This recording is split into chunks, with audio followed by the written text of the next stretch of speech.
Welcome back. Today we talk about decluttering with anxiety. In the United States, over the past few decades, anti-anxiety and antidepressants have made the list of the most prescribed medications every time. We live in a stressful world and anxiety is real. A lot of people struggle with some sort of anxiety. Thank you so much for joining me today. Like my page if you're on Facebook, follow me on Instagram or subscribe to my YouTube channel. Also remember to hit the like button if you enjoyed this video.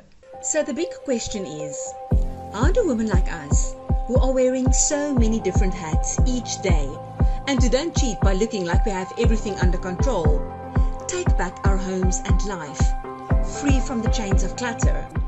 How do we simplify, get started, get unstuck, let things go and create more time so that we can truly focus on what is essential for a happy and healthy life with our loved ones?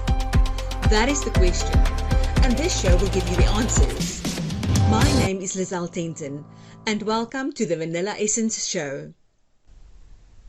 Now, whether we want to be more successful in our relationships, live happier lives, or just desire to declutter our homes, we will need to deal with anxiety first.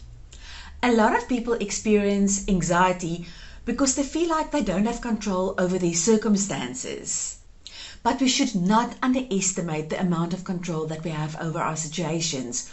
We are much more powerful than we think. We can start by accepting that the past is the past. Those facts already happened and there's not much that we can do about that, except how much we allow it to influence our current circumstances. And if we worry about the future, there's not really much to worry about because those things haven't happened yet. The only choice we really have is to deal with our mindsets in the here and the now, our current circumstances. We can change our mindsets. We can choose to start to think more positive thoughts. And when we start to think more positive thoughts, things around us start to look so much more possible. Belief is the cornerstone of our lives. But it is going to take a quality decision and sticking to that decision to be able to change the way we think. I had my struggles with anxiety, especially after the birth of my first son in Norway. I had no support structure and I was dealing with severe postnatal depression. But today I no longer use any anti-anxiety medication. I have found and practiced different ways of dealing with that anxiety. Now, it was a process, but what I want to say is that it is possible. Now, with that, I'm not saying that you should stop taking your medication. Please don't. I'm just saying that there are ways and things that we can do to assist in winning the battle against anxiety.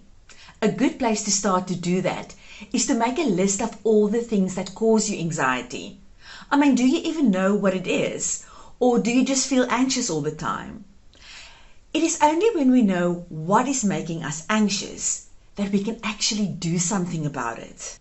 These can be things that you're afraid of or guilty of, things that you feel remorseful of, that you wish never happened, things you are doubtful of, maybe a relationship you're in or your religion.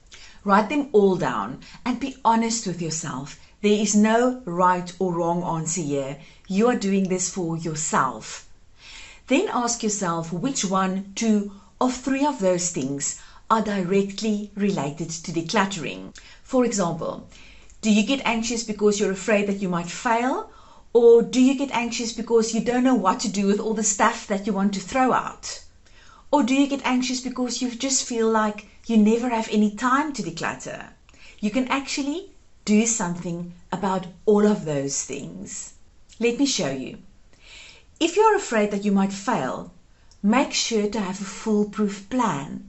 If you don't have one, check out the Declutter Pro Way that will show you how to declutter step by step, no matter where you are at on your decluttering journey. I will leave the link to the Declutter Pro Way in the comment section below. Or don't you know what to do with all the stuff that you want to throw out? Take some time to do research. Look up charities that will welcome your clothes, the items that you don't need anymore, or even furniture. Now also confirm when they are open for deliveries, or even if they collect. And find out where your closest dump site is and schedule time into your planner to do a trip there as soon as possible. Knowledge is power. Or do you feel like you never have time to declutter? Then only schedule 10-minute slots into your planner to declutter every day. You can make a huge difference and a lot happen in 10 minutes. You can declutter the utensil drawer, the kitchen counter, or the couch. And the Declutter Pro also covers this topic and provides you with blitzes that you can follow to make a big impact in as little as 10, 20, or 30 minutes. So check out the link below. So what I'm trying to say is that we are not as helpless as we think. As soon as you know what it is that is causing you anxiety, you can start thinking of ways to eliminate that fear or judgment. And we do that by making the decision to start thinking more positive thoughts and believing that our dream is actually possible. Now, if you are struggling with anxiety and it has been keeping you from decluttering, make sure to join my free Declutter Pro Insider Secrets web class. In this web class, I discuss 3 secrets on how to break the mental chains that clutter has caused in your life. You will find the link to this free web class in the comment section below. Thanks again for joining me today. Like my page if you're on Facebook, follow me on Instagram, or subscribe to my YouTube channel. And remember to hit the like button if you enjoyed this video. And remember to share this video if you think it can be valuable to somebody else, especially someone struggling with anxiety.